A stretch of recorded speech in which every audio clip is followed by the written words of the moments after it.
Bom, nós estamos aqui na nossa segunda live da Ampof. Na semana passada, na segunda-feira, tivemos a alegria de receber o Ailton Krenak, que conversou com a professora Suzana de Castro, colega da diretoria da Ampof, professora da UFRJ. Hoje eu tenho a alegria de receber a colega Flávia Biroli, da Associação Brasileira de Ciência Política, professora da UNB, uma colega. Depois eu vou falar um pouco das nossas atividades conjuntas também, principalmente no ano passado. Esse ano, como vocês bem sabem, bom, a gente não teve muita oportunidade de atuar coletivamente, principalmente no espaço do Congresso Nacional, que tem sido um espaço onde tem valido a pena, assim, pelo menos investir e tomar iniciativas nesse sentido, né?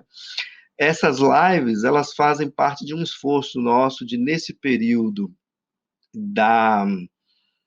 do isolamento social, ou do distanciamento social, na verdade, de a gente manter a comunidade ocupada com pensar os problemas do nosso tempo, né? E em diálogo com a sociedade e também com os nossos pares, né? Teremos uma sequência de lives aí, principalmente nós teremos também podcasts. Já fizemos um sobre isolamento e solidão, a partir da perspectiva filosófica, e teremos outros, não é? Mas nas lives nós temos apostado numa conversa entre as humanidades, e isso tem sido, assim, tem nos animado bastante, porque é uma maneira também de a gente, nesse diálogo, pensar o lugar da filosofia, o modo como nós podemos dialogar com a sociedade, com a ciência, com as ciências humanas, com as humanidades em geral, né? Esse esforço da equipe de comunicação, quando a gente fala equipe, pode parecer uma coisa gigantesca, mas vocês sabem que somos 3, né, incluindo eu, né? Então é uma equipe da diretoria, eu, a professora Franciele, da USC, a Nádia Junqueira, que é jornalista da Ampof e doutoranda em filosofia na Unicamp, e com o apoio do Samarone Oliveira, que é o nosso secretário. E a gente tem tentado divulgar as iniciativas espontâneas da comunidade e também produzir algum material por nós próprios, né? Que é esse o caso aqui. Eu quero começar agradecendo a gentileza da Flávia de ter aceito o nosso convite. A professora Flávia trabalha com gênero, desigualdade, democracia, temas que perpassam aí um diálogo que envolve, por exemplo, eu que trabalho com teoria política, filosofia política. Então, é uma zona aí onde se cruzam vários saberes das humanidades, e não só, né? A gente tem que dialogar com a ciência em vários momentos. E, então, é também por isso um prazer recebê-la, e devo adiantar que, como a professora é a atual presidente da Associação Brasileira de Ciência Política, no ano passado tivemos a oportunidade de nos encontrar várias vezes, em momentos mais... bom, a primeira vez que nos encontramos fomos barrados no Congresso Nacional para uma audiência para a qual nós fomos convidados. Então foi um primeiro encontro assim que marcou um pouco o tom das lutas, mas foi com alegria também que a gente se articulou, as associações das áreas de humanidades, para atuar conjuntamente e pensar conjuntamente também a nossa própria situação nesse momento que não é só o da pandemia, mas é um momento em que as humanidades estão expostas, sendo atacadas de uma forma tacanha, porque a gente topa discutir a relevância da nossa área. Não é essa a questão é muito mais o nível do debate, se é que se pode chamar propriamente de um debate, e a gente tem se esforçado para tornar essas ofensas, esses ataques, debate, de fato, né? Apresentando nossa perspectiva. Então, o tema geral dessa conversa, que é um bate-papo, é a relevância das humanidades, né, no atual contexto. Então, Flávia, muito obrigado por aceitar nosso convite. Se você quiser fazer algum comentário inicial, aí eu passo para aquele roteiro que nós combinamos, que é um roteiro aberto para conversar, e vamos depois verificar se há questões também, tá bem? E vou Joia. falar menos também ao longo da conversa. Imagine. Eu queria agradecer ao Adriana, às colegas da diretoria da Ampof, a Nádia também, pelo convite para dialogar com vocês hoje. Agradecer as pessoas que estão nos acompanhando.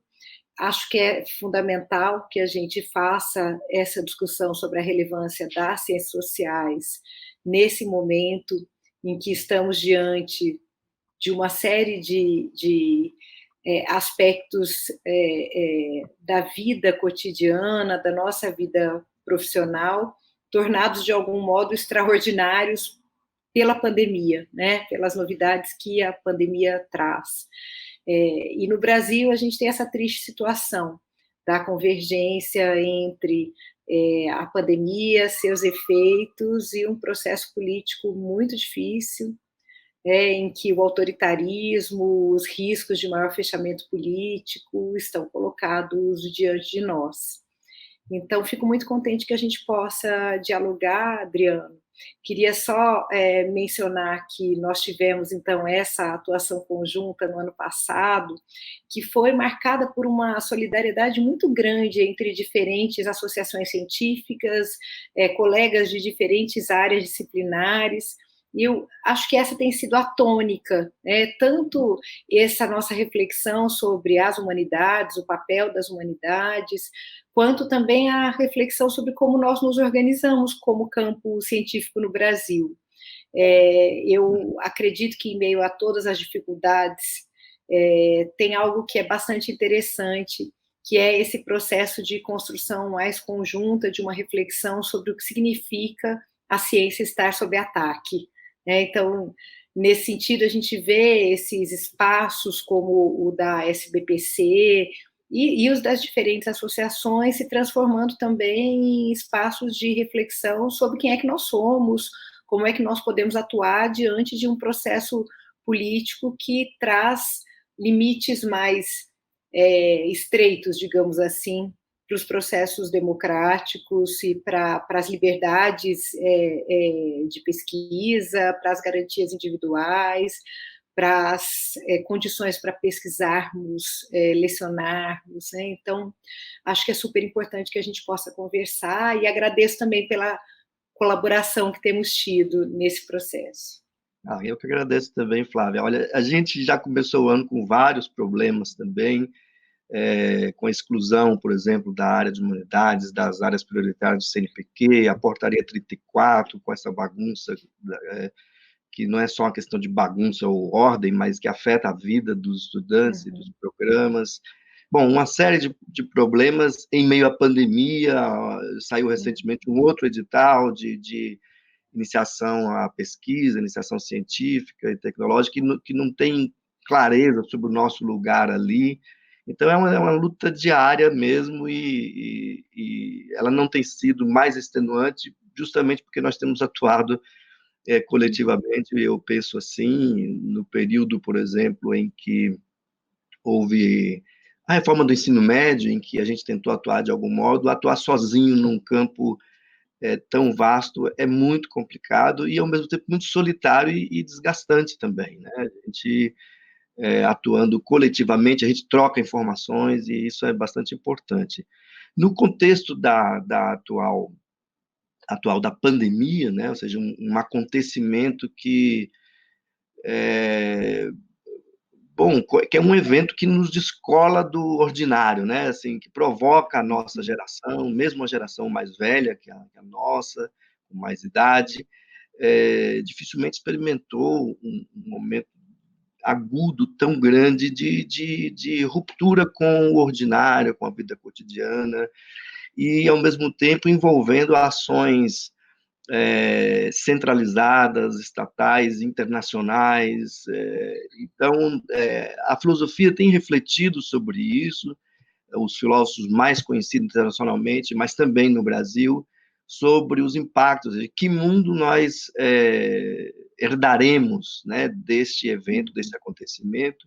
Há várias abordagens, muitas sendo reformuladas no calor da hora, pela dificuldade justamente de avaliar algo dessa monta, mas há muita especulação sobre o que, se esse evento representará algum tipo de ruptura, ou seja, se nós herdaremos de fato um novo mundo, ou se nós, por exemplo, teremos nossos problemas recrudescidos, o problema da pobreza, da desigualdade, o problema da instabilidade política, eventualmente ser reforçado pelas dificuldades que essa situação promove. E há outros mais otimistas, achando que experiências como a solidariedade social, sem a qual a gente não consegue lidar com uma contaminação dessa natureza, que isso pode, de algum modo, engendrar formas novas de colaboração, de diálogo. Bom, tudo isso é muito difícil, são expectativas e tentativas muito legítimas de compreender, mas eu queria saber um pouco como é que as ciências sociais têm reagido pensando essas questões. Eu tenho acompanhado aqueles podcasts, né, que vocês, junto com a Ampox, têm promovido, já vi vários, eu acho muito, muito interessante, e queria te ouvir um pouco sobre isso, para a gente começar a conversar Ótimo. especificamente sobre esse tema. Ótimo. Então, uma iniciativa só para reforçar esse ponto com o qual você finalizou, das associações da área de ciências sociais, conjuntamente, né, a Ampox, que reúne os diferentes programas da área de ciências sociais no Brasil, e também a ABCP, a ABA e a SBS, da ciência política, da antropologia e da sociologia, tem sido uma série de artigos cujo objetivo é justamente tornar mais pública a análise, tornar mais públicos os posicionamentos de cientistas sociais de diferentes campos disciplinares, de diferentes perspectivas teóricas também, metodológicas, sobre esse momento da pandemia, sobre a pandemia e os seus efeitos, do ponto de vista social, político, efeitos relacionados ao modo como as nossas instituições funcionam, estão organizadas, mas também sobre a vida cotidiana. Então, eu queria recomendar para quem tiver interesse que dê uma olhada no site da Ampox ou no site da ABCP, da ABA também, da SBS, onde essa série de artigos, as ciências sociais e a Covid-19, fornece um certo panorama, né, porque as ciências sociais são muito diversas internamente. Então, algo que me parece interessante nesses artigos é justamente observar esses diferentes recursos que cientistas sociais têm para contribuir para uma reflexão sobre a pandemia e os seus efeitos. Além dessa série de artigos, existe também esse podcast que você mencionou, Adriano, que foi uma iniciativa da Ampox, apoiada pelas associações que eu mencionei, que tem tido à frente o Rodrigo Toniol e a Miriam Grossi, e que é muito interessante, do meu ponto de vista, por trazer justamente um olhar para como é que tem sido a vivência da pandemia por pessoas que nem sempre estão tão visíveis assim nos meios de comunicação, né? Não são as vítimas da Covid-19, as pessoas doentes, ou algum relato sobre aquelas pessoas que infelizmente perderam a vida, mas são as pessoas que estão lidando com a pandemia no cotidiano, como trabalhadores que não têm como deixar de realizar, né, o seu trabalho, porque ele é fundamental, como trabalhadoras da saúde, mas também pessoas que estão numa situação de vulnerabilidade social anterior, que se agrava com os efeitos da pandemia. Esse me parece um ponto em que as ciências sociais têm muito a contribuir, né, que é pensar como algo que se estabelece de maneira inesperada, embora a gente possa discutir o que é o inesperado aí, eu acho que essa é uma questão importante também, mas se sobrepõe a emergências anteriores, né? Como também os efeitos da pandemia, no que diz respeito à fragilidade humana, às desigualdades sociais, aos modos de atuação e de controle do Estado sobre as populações, se somam a fragilidades anteriores, às formas anteriores de desigualdades, a emergências que já estavam colocadas, também no que diz respeito a uma abordagem crítica dos controles do Estado sobre as populações, ou do modo como o Estado se exime no que diz respeito a garantias, né, direitos que seriam importantes para se lidar com a fragilidade mesmo humana, né? Eu acho que essa relação entre a fragilidade humana, as desigualdades sociais, as vulnerabilidades produzidas socialmente e o modo como diferentes controles e garantias sociais incidem sobre elas, abre um terreno enorme para a contribuição das ciências sociais. Juntamente com isso, eu fico pensando sobre o quanto a filosofia, as ciências sociais e outras áreas das humanidades são fundamentais em um processo de construção de narrativas sobre o que nós estamos vivendo, né? E aí eu trago algo que é interessante, me parece, que tem relação com quem nós somos no campo científico mais amplo, né? Um dos nossos papéis é justamente pensar a própria ciência de maneira reflexiva no que diz respeito justamente a esses processos, né, em que o humano se modifica, em que os horizontes de transformação das sociedades, da própria humanidade se apresentam. Nós estamos nesse lugar, né? Nós somos ciência e somos quem também faz a reflexividade para pensar esse lugar da ciência na relação, inclusive, com outros processos de produção de conhecimento no cotidiano das pessoas, ou de recusa ao conhecimento científico, que é algo que marca tanto esse momento que estamos vivendo. Uhum.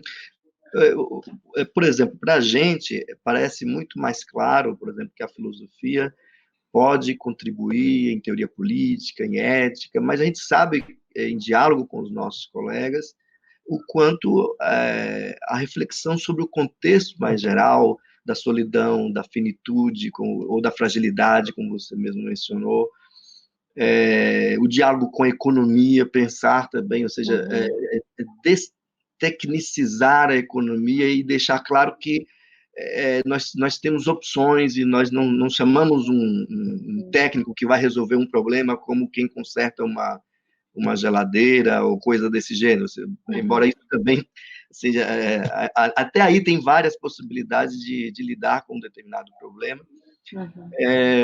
E a gente tem, no nosso diálogo entre as associações, principalmente informalmente, quando a gente se reúne, uma das coisas que a gente sempre menciona é que nós temos de dialogar mais com a sociedade. Ou seja, no caso, por exemplo, das ciências sociais, a demografia, a geografia, a estatística, inclusive, aplicada aos estudos, né, sociais e econômicos relacionados à questão da saúde também. Você acha que há a possibilidade de, nesse esforço por um diálogo maior com a sociedade, se tornar mais evidente o papel que as humanidades podem desempenhar, inclusive num caso como esse, que é um caso de saúde pública? Porque, bom, nós começamos com, no início de março, autoridades ironizando, ou seja, agora vamos chamar os filósofos para resolver o problema da pandemia. Bom, talvez quando estiver, e a gente não pode descartar isso num futuro bastante próximo, quando estiver em questão de decidir como que nós vamos utilizar os leitos escassos, as questões éticas fundamentais vão surgir, de ética aplicada, de princípios éticos, mas não é só isso, acho que as ciências sociais, evidentemente, aí desempenham um papel muito grande, e a minha questão era se você acha que é um momento em que a gente pode, de fato, dialogar mais, embora os espaços de diálogo sejam muito menores nesse momento, talvez, na grande mídia. A gente vê os estatísticos, para além da saúde, né? Mas o que você acha? Acha que é possível que esse momento seja um momento assim de uma inflexão, de maior visibilidade dessas pesquisas? Eu acho que o conhecimento que nós produzimos é muito relevante em diferentes sentidos, né? E fico pensando no quanto se conhece a nossa capacidade de produzir conhecimentos em um processo como esse, né? Então, o quanto a população conhece, por exemplo, como é que funcionam, para pensar no caso da ciência política, né? Como é que funcionam as divisões entre a federação, os estados e os municípios no que diz respeito à gestão da saúde, que é uma questão sem a qual não se compreende, por exemplo, que disputa que é essa entre presidente e governadores, por que há essa demarcação na tomada de decisões, não só sobre as políticas de saúde de maneira mais específica, dentro dos hospitais, testagem, mas também no que diz respeito ao isolamento social, né, ou ao distanciamento social.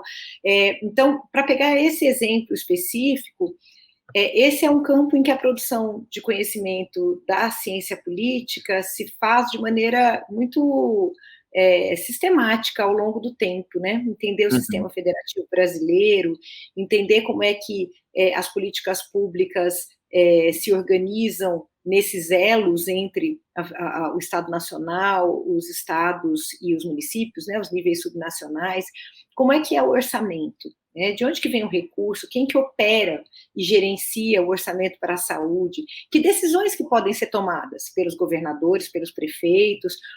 Uma pergunta que eu tenho ouvido de jornalistas nesse momento e que eu acho interessante: que diferença faz se o governo federal age ou não age, né?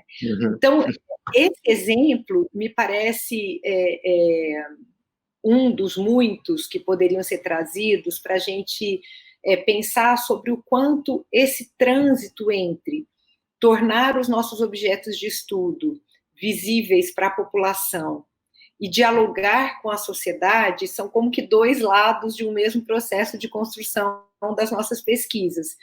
Porque como que a sociedade vivencia esse sistema de saúde que nós temos? No que diz respeito, então, a como é que essa gestão da saúde atinge as pessoas no seu cotidiano. Como é que a sociedade vivencia também os processos históricos, né, que não são só recentes, de privatização da saúde? Ao mesmo tempo, o que as pessoas compreendem do que é a gestão da saúde e a quem elas responsabilizam pela maneira como os recursos são geridos, pelo que chega lá na ponta a elas, né? Então, tem um dialogar com a população e tem também, me parece, a gente se indagar sobre a responsabilidade que tem numa espécie de tradução, que não é simplificação, não é, mas de uma tradução em dois sentidos diferentes, né? As experiências da população em direção a essa institucionalidade, estou pensando muito no caso da ciência política, e a institucionalidade em direção às experiências cotidianas da população. Esse nosso lugar como cientistas é também esse lugar complexo de uma tradução em direções distintas de eventos que se transformam nos nossos objetos de pesquisa a partir de processos aí que não são simplesmente internos às disciplinas, né? Eles são exógenos também, eles têm a ver com as pressões, têm a ver com como os eventos históricos se manifestam. O caráter que a experiência das pessoas, as vozes das pessoas comuns assume nas nossas pesquisas, e o caráter também que os processos de produção histórica da institucionalidade assumem nas nossas pesquisas, para a gente não naturalizar o institucional, não tomar como um dado, né, poder explicitar as tensões, explicitar os processos de construção. Eu acho que desses dois lados, a pergunta sobre que lugar assumem, que caráter assumem nas nossas pesquisas é fundamental, porque senão a gente perde o lugar mesmo, né? Se a gente não tiver o que nós somos em termos de produção de conhecimento disciplinar e o que nós somos nesse lugar que está entre aí, um destrinchar dos processos históricos de construção das instituições, dos costumes, das normas, e o cotidiano das experiências da população, de como as pessoas veem, vivem, reagem ao que é essa produção histórica tão desigual, né, do modo de organização da nossa sociedade. Então, é um exemplo que me vem, esse das políticas de saúde, inclusive que venho conversando com colegas da ciência política que estão produzindo também um especial que a gente vai fazer em parceria com o veículo de imprensa sobre os estados. Uhum. E é interessante, quando a gente para pensar em como os estados estão atuando, os governadores, uma questão que surge imediata é quanto nós dialogamos com a população sobre o que é esse sistema de saúde, o que é, né? O que é o sistema federativo brasileiro? É uma questão técnica, o que é o sistema federativo brasileiro, que encobre opções políticas ao longo do tempo e efeitos políticos sobre o cotidiano da população hoje, né? Tornados mais agudos no momento de pandemia. Quando a gente olha para os jornais, isso aparece como uma espécie de disputa ali entre lideranças políticas, né? O governador fulano de tal, o presidente, etc. Mas tem muito mais em jogo aí, né? Então, eu acho que esse nosso lugar, Adriano, não é simplesmente a gente tem que estar mais perto da população, mas eu acho que, assim, dentro das nossas disciplinas e de cada área de trabalho que a gente tem, como é que a gente opera nessas tensões entre os efeitos sobre as pessoas, a construção histórica institucional, a naturalização, a desnaturalização do que é o modo de organização da nossa sociedade, né? Eu acho que não sei, me parece que é sobre isso que a gente tinha que pensar todo dia, sabe? Que lugar é esse que eu estou, assim, que tensões são essas que estão ali na minha definição mínima do meu objeto de conhecimento, no modo como eu opero com os sujeitos, né, de vivência, de produção também de conhecimento no seu cotidiano. Eu acho que isso é decisivo, assim, compreender não só como uma comunicação corporativa, disputando por um espaço, mas, como você diz, colocar como uma questão esse diálogo com a sociedade, mas um diálogo que não é só uma disputa por espaço, não é? Uhum. Eu acho curioso, por exemplo, como muitas reações a essas disputas vêm em termos um tanto moralistas e um tanto ingênuos, cortar o salário de um deputado tal, por exemplo. Toda essa discussão que eu chamo de ingênua, mas no sentido de que não compreende a dinâmica, que o salário do deputado é o que ele menos custa, na verdade. Com certeza. É que todo jogo é um jogo de despolitização também um dos efeitos da dificuldade de dialogar e de fazer ver as implicações sociais, as deliberações que estão em jogo, por exemplo, na composição de um orçamento, e a compreensão institucional do sistema de alocação de recursos e distribuição de responsabilidades, tudo isso que certamente tem muito mais a ver com a ciência política, mas que também é uma questão que nos interessa na filosofia política também, né? A própria ideia de federação, né? Há muita discussão sobre um falso dilema, e os colegas da lógica, por exemplo, ou da filosofia da linguagem, da retórica, poderiam contribuir. Esse jogo de dissimulação especular sobre a vida e a economia, como se a gente pudesse escolher entre as coisas nesses termos, né? Felizmente, a despeito do discurso federal, não é? Oficial, inclusive, tem havido reações a isso, no sentido de que, bom, pessoas mortas não são agentes econômicos, e não é trivial você dizer que tantas pessoas morrerem, porque isso atrapalha a dinâmica econômica, é compreensível, é natural. Eu vi o caso de uma pessoa nos Estados Unidos, mas eu não quero dizer que isso não ocorra aqui, sugerindo que as pessoas mais idosas deveriam fazer esse sacrifício pela economia, como se fossem só pessoas idosas que morressem, etc, etc. Ou discursos mais terríveis em termos de seleção dos mais aptos, dos mais fortes, a coisa toda é bastante pavorosa. O que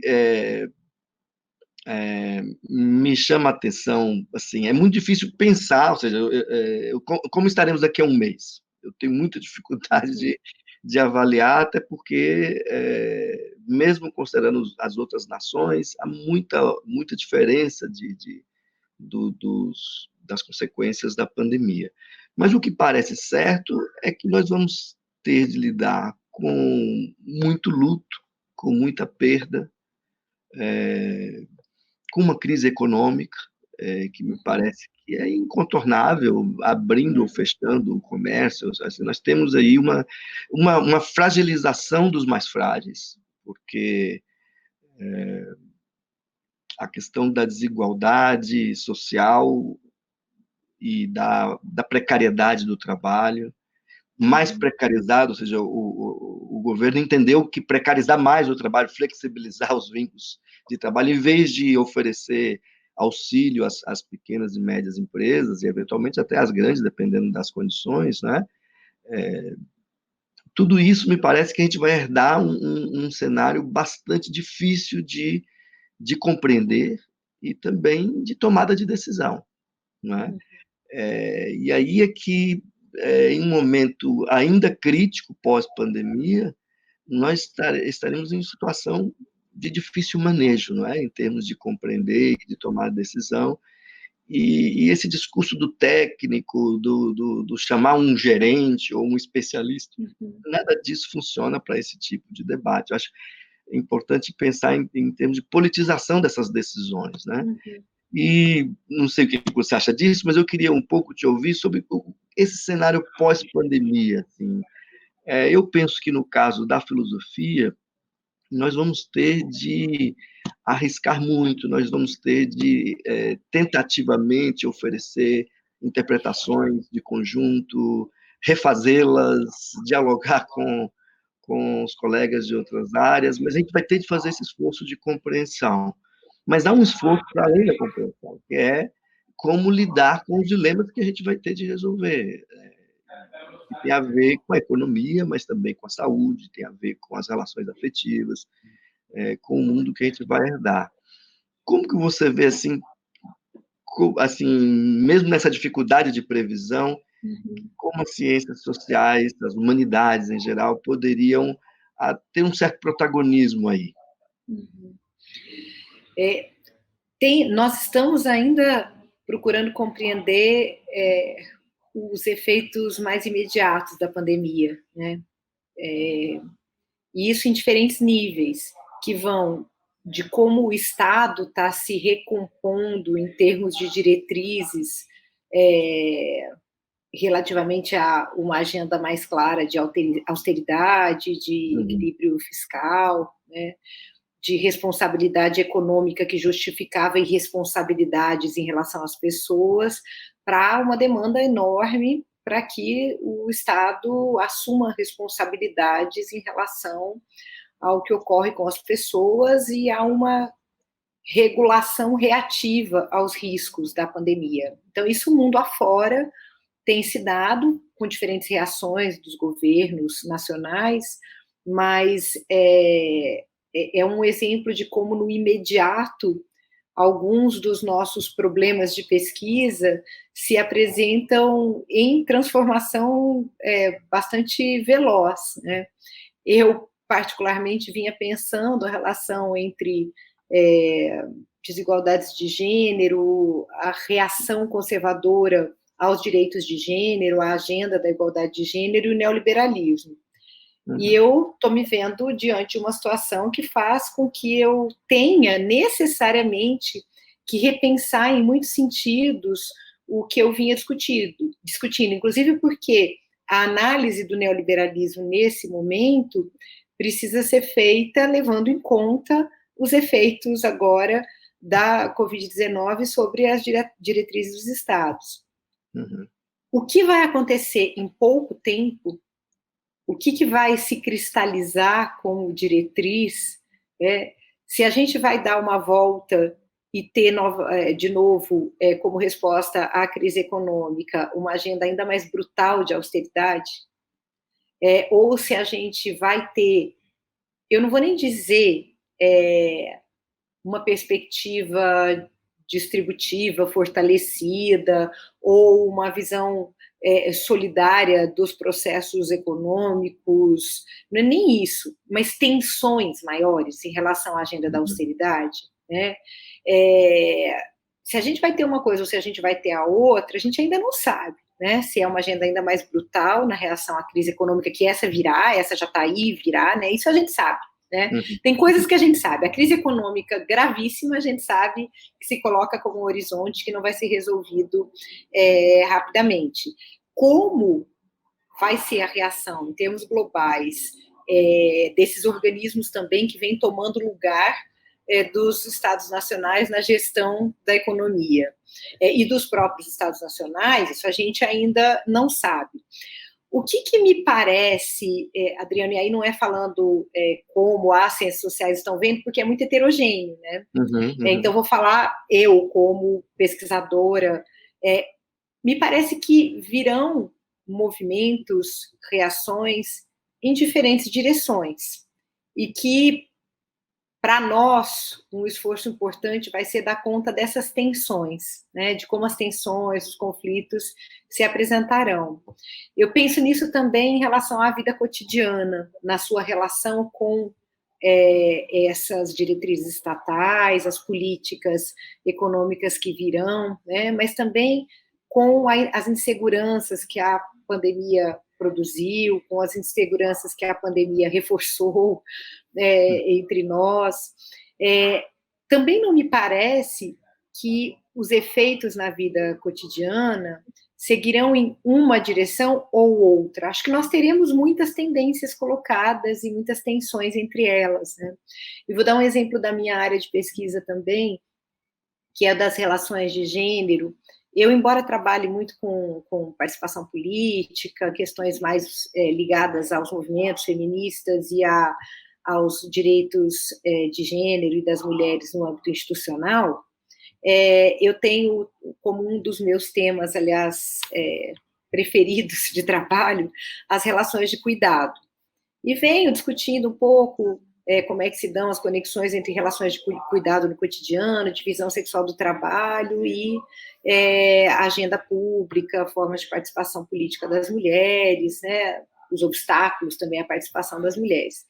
Bom, a pandemia nos colocou dentro de casa, em parte, porque tem muita gente que não pôde ficar dentro de casa, né? Se a gente lê os jornais, parece que todo mundo pôde ficar dentro de casa, né? Mas não é verdade, a gente sabe bem disso.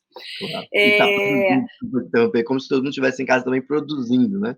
Isso, exatamente, né? Você tem as diferentes ocupações, as situações em que as pessoas não puderam deixar de realizar as ocupações cotidianas delas, o trabalho cotidiano delas, mesmo havendo grande risco. Você tem situações em que elas até poderiam ter deixado de realizar, mas para não perder o emprego que têm, seguiram né, as normas de uma empresa, ou até mesmo no caso das trabalhadoras domésticas, daqueles que as empregam dentro de uma residência. Então, você tem uma série de situações. E, bom, do ponto de vista da divisão sexual do trabalho e do cuidado, isso assim, explodiu, tornando visíveis muitas relações desiguais, né?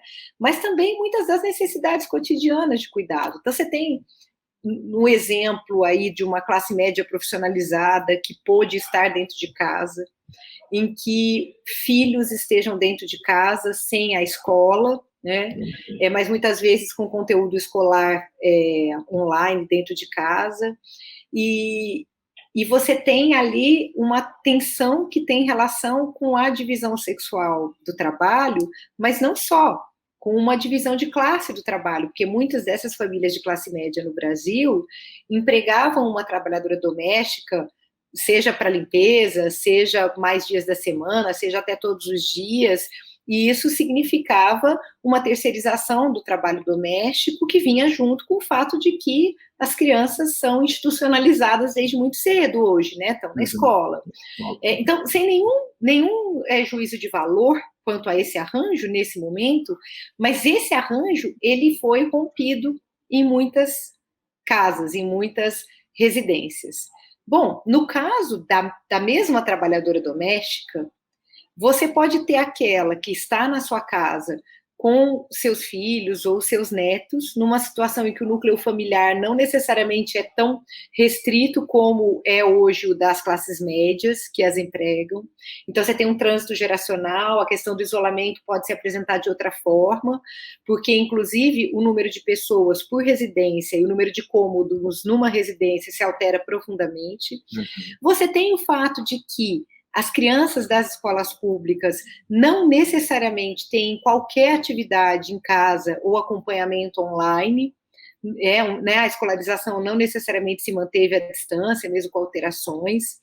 Você tem uma situação em que essas famílias, muitas vezes, têm, mesmo que essa trabalhadora doméstica esteja em casa, alguém que é da família que trabalha como porteiro, trabalha no supermercado, trabalha no açougue, aquilo que não parou.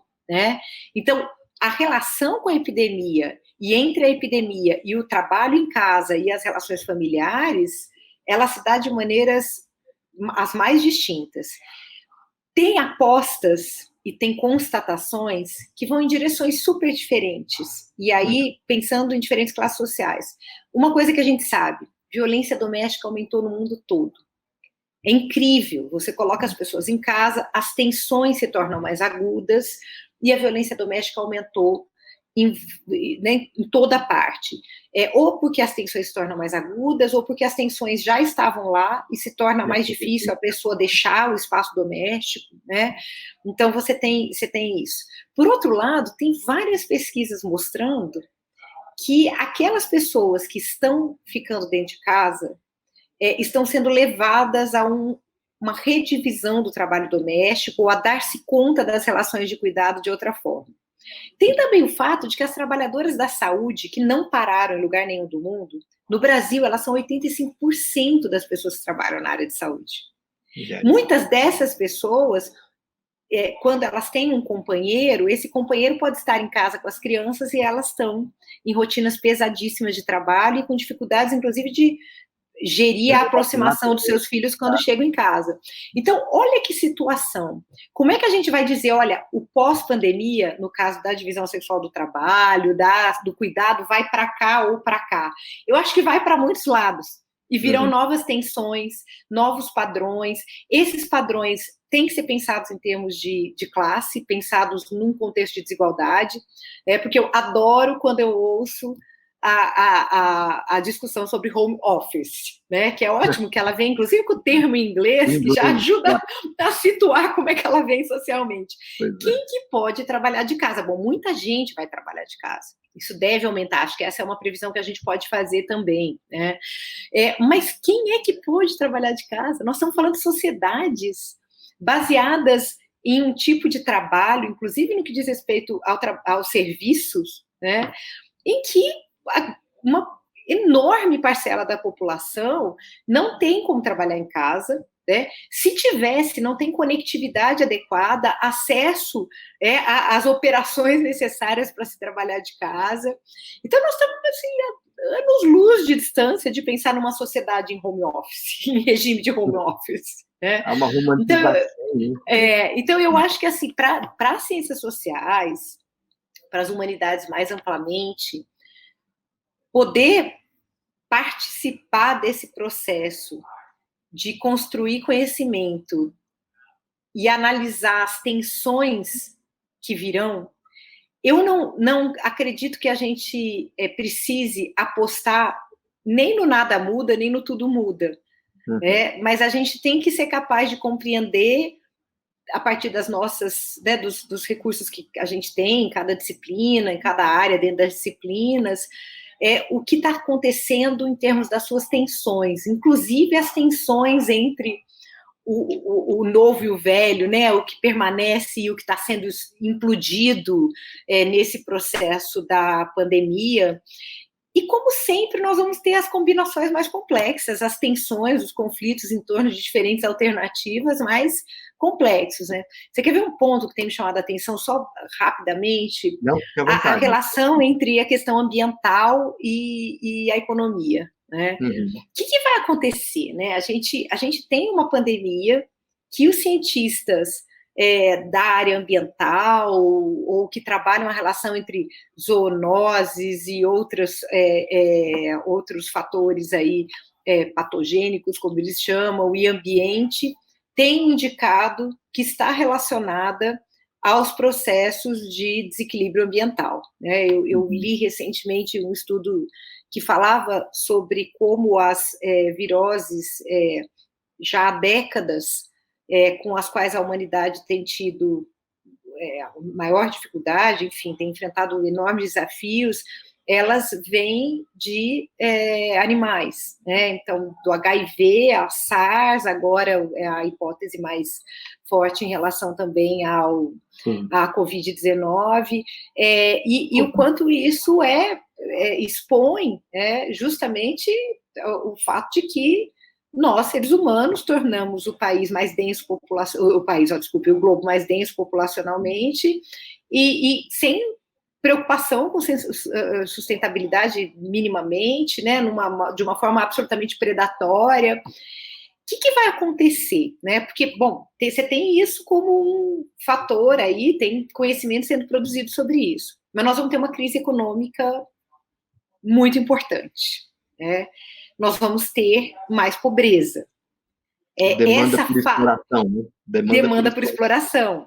A falsa dicotomia entre o econômico e a vida vai se colocar de diferentes formas também em relação às questões ambientais, né? Modelos distintos de desenvolvimento, mas nós podemos, dependendo das escolhas que fizermos como sociedades globalmente, transformar essa pandemia em algo quase inocente em relação ao que ainda virá por aí. Novas pandemias, né?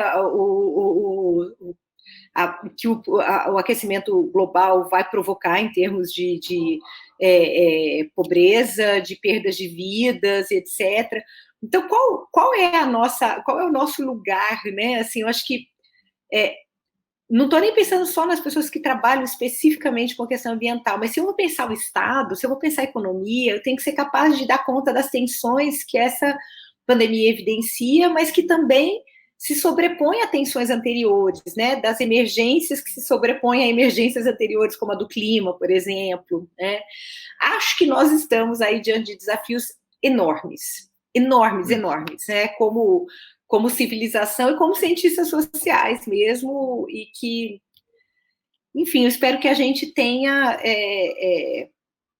condições, né, de lidar com eles dentro das nossas possibilidades, mas também aí me aproximando, e daí eu devo você falar sobre isso, do nosso contexto nacional, que nós tenhamos condições de fazer pesquisa, né? Porque nós não somos indivíduos soltos, nós fazemos pesquisa em contextos institucionais, em que há ou não há valorização da produção científica, nós fazemos pesquisa em contextos nos quais nos deixam trabalhar, ou nos apoiam no trabalho, ou nos perseguem enquanto trabalhamos, estigmatizando o que nós fazemos com tanta dificuldade, né? Então, acho que essa também é uma questão. Obrigado, Flávia. Na verdade, eu queria só comentar que uma das coisas que eu penso, assim, eu acho que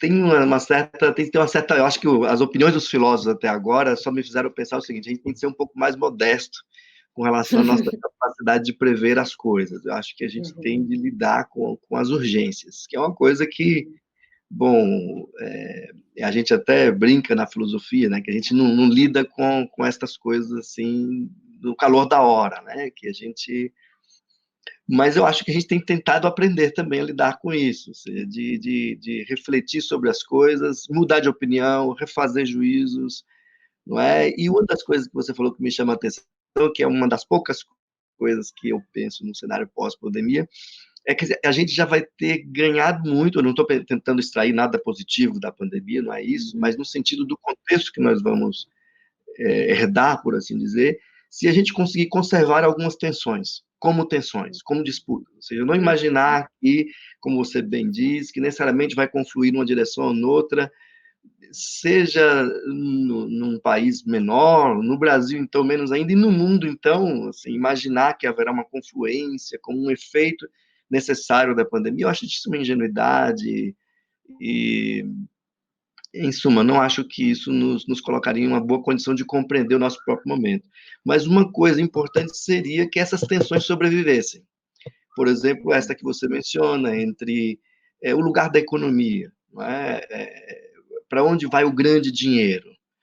O ministro da Economia disse que nós temos 2 trilhões de reais guardados e tem reclamado desses gastos com auxílio emergencial, e que eu não sei agora o valor, porque isso oscilou nos últimos dias, mas é um valor pífio em relação a esse total, que estava lá reservado como uma espécie de seguro para os empréstimos, a circulação de capital especulativo, etc.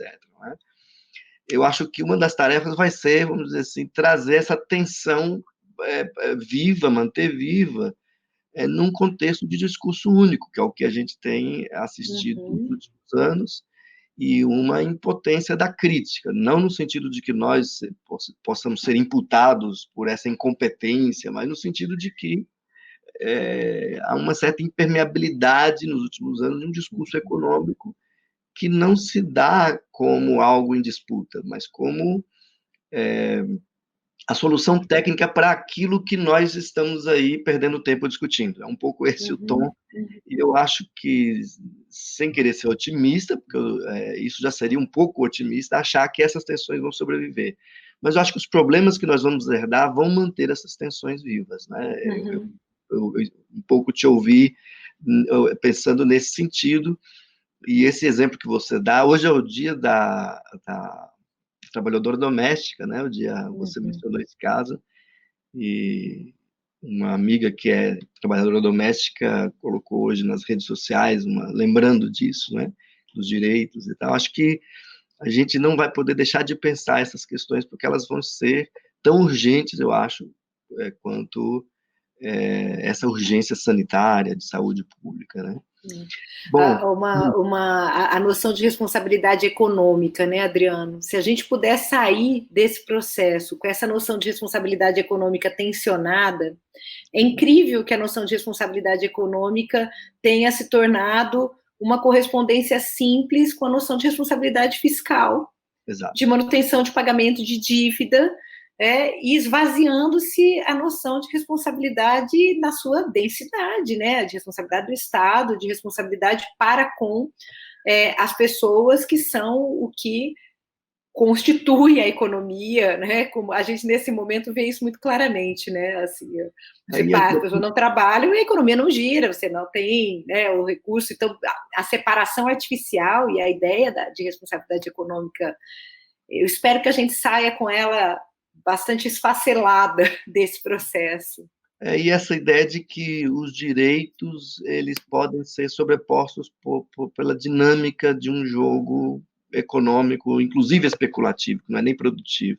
Então, exatamente. Se a gente conseguir politizar esses problemas nesse sentido de colocar no debate, né, de mantê-los como um tema de debate, e não como um tema a ser resolvido por um especialista, mesmo das ciências sociais e das humanidades, não é disso que se trata, né? Pois é. Bom, eu te agradeço, viu? Acho que a gente tem um teto aqui, inclusive a gente achou que ia durar, que a gente ia ter pouco tempo. Meia hora, né, Adriano? Falar meia hora, mas muito bom te ouvir. Eu acho que é importante a gente ter esse diálogo também e ver o quanto a gente está trabalhando paralelo, em certo sentido, sem trabalhar junto muitas vezes. Eu acho que essas pontes podem ser estabelecidas, né, entre nossas áreas. E também aí as pontes que a gente já estabelece das disputas também, por existir com dignidade, por ser respeitado em nossas pesquisas, né? Eu acho que não dá para fazer pesquisa sem disputar isso nesse momento, como você bem notou. As pessoas estão sem bolsa, as pessoas estão sem condições mínimas de trabalho, nossos estudantes estão expostos não só a não conseguir comprar um livro, expostos à fome, expostos a ter de interromper sua pesquisa, e é com isso que a gente, infelizmente, tem de lidar enquanto temos de pensar todas as outras coisas. Eu quero aproveitar, antes de te passar para concluir, para convidar as pessoas que estão assistindo para a próxima edição desses diálogos ao vivo, os diálogos Ampof. A gente vai ter a professora Léa Silveira, da Federal de Lavras. Ela vai convidar o psicanalista e professor do curso de Psicologia da PUC São Paulo, Pedro Ambra. Eles vão conversar, o tema geral da conversa deles é a vida psíquica da quarentena, pensando temas como corpo, luto, teoria pulsional e a relação entre poder e psiquismo. Em grande medida, tem a ver com essa dimensão por exemplo, eu penso, a ideia do cuidado, como você menciona, né? Eu acho que tem conexão com esse tipo de preocupação. Então, eu te passo para concluir. Só para concluir mesmo, queria agradecer mais uma vez pelo convite, convidar as pessoas a acompanhar o Boletim das Ciências Sociais e a Covid-19, que traz várias contribuições de cientistas sociais de diferentes áreas sobre a pandemia, e o podcast também, Ciências Sociais e a Covid-19. E queria fazer um comentário brevíssimo, porque é o que me cabe em relação a uma questão que foi colocada aqui, super importante, da Pamela, que pergunta sobre as consequências das questões econômicas, as consequências econômicas da pandemia, no que diz respeito à possibilidade mesmo de produzir diante de uma situação de maior vulnerabilidade, sem bolsas, né? Então, eu acredito, Pamela, que a gente precisa realmente ter as duas coisas juntas no nosso horizonte. A nossa capacidade de produzir, de nos mantermos como humanidade, ciências humanas, ciências sociais, passa pela defesa do sistema de produção de conhecimento, das bolsas dos nossos estudantes, do financiamento, não é financiamento no sentido abstrato, não, mas é condições de trabalho, e eu penso sobretudo nos estudantes, porque a verdade é que nós, professores, pesquisadores, nós temos mais condições de resistir algum tempo numa situação de precariedade, mas se a gente não cuidar das bolsas, por isso que assim, a gente não tem tempo agora, mas essa tem sido nossa luta, né, Adriano? E eu vou dizer uma coisa para vocês, não está fácil, porque lidar com a CAPES, por exemplo, nesse momento, significa lidar com recusa a nos fornecer informações sobre as bolsas, sobre bolsas que foram cortadas, sobre bolsas que foram impostas. Significa também a gente lidar com um viés nem sempre assumido contra as ciências sociais, que nos coloca numa posição de nós temos que defender a nossa própria existência no sistema de ciência e tecnologia nacional. Isso nunca aconteceu dessa forma. Nem no período final da ditadura militar foi dessa forma que o sistema de ciência e tecnologia funcionou, né? Então, a gente realmente precisa ter isso claro, né? A defesa do sistema de ciência e tecnologia, claro que tentando, né, lidar com as suas falhas, com os seus problemas, com as suas desigualdades, e a defesa da diversidade de produção científica. Nós não somos uma área específica, todas as áreas são específicas, têm as suas peculiaridades, né? Não tem sistema de ciência e tecnologia sem as humanidades. Então, acho que esse é um ponto, acho que a gente está muito atento a isso, nem sempre fazendo, enfim, nem sempre produzindo os efeitos que a gente queria, mas a gente tem se esforçado muito nesse sentido. Obrigada de novo. Boa noite a todas e a todos. Obrigado. Prazer conversar com vocês. Obrigado às colegas que estão assistindo, e a gente vai anunciar amplamente a próxima. Eu vi que tem uma pergunta sobre o dia e horário. O dia é segunda-feira, o horário, se eu não me engano, é 19 horas, mas a gente vai divulgar bastante em nossa página. Acompanhem, por favor. Obrigado, então, vamos encerrar. Obrigado pela participação de vocês. Até logo, gente. Obrigada. Boa noite.